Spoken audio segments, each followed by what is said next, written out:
Welcome to the Ingles table. I'm Sarah Elizabeth. Today I'm excited to bring you a new recipe, my sesame ginger chicken with snap peas. You're gonna love it. So first, we start with some diced chicken tenderloins.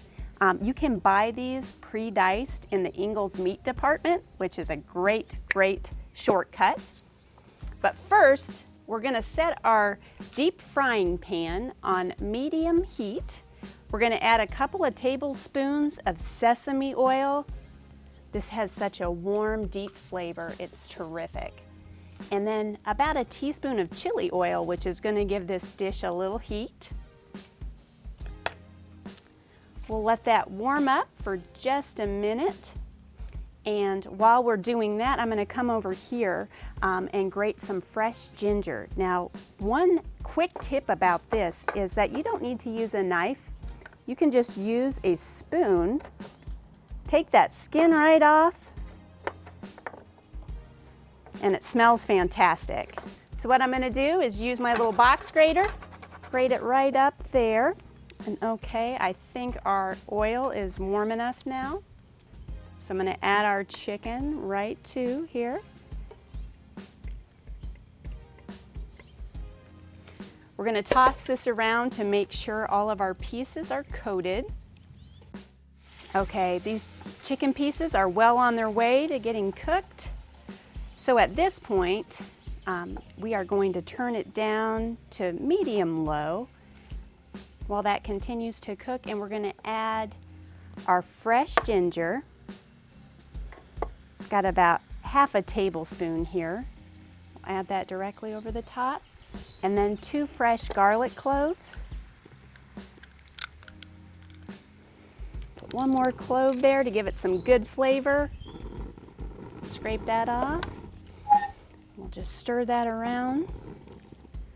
Again, making sure that every piece gets a little bit of that delicious ginger and garlic flavor. Okay. And now we are going to add a few more ingredients here. I've got about a tablespoon of soy sauce. Got some red pepper flakes, just to kick that spice level up.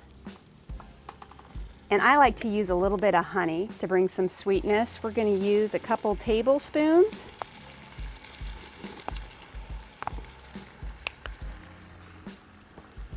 And then at this time too, we're going to add a couple of teaspoons of sesame seeds just to get those nice and toasted. Again, giving it a big stir. That looks great. So now for our last step, we'll make sure that the honey bubbles up just a little bit, but then once again turn your heat down because you don't want to scorch anything. So the last thing we need to add are some green onions, and then of course our snap peas. So what I'm taking are 3 green onions here. You just want to use the white and light green parts. All right, that looks great. And then we're going to add about 2 cups of fresh green snap peas. Stir everything in. Can raise that heat a little bit more again. This will cook for about 4 minutes, and after that you'll be ready to plate it up. Those peas are nice and bright and green, and everything smells and looks delicious. You can eat this as is right out of the pan, or cook up some jasmine rice or rice noodles and give it a little bit of extra carbs there.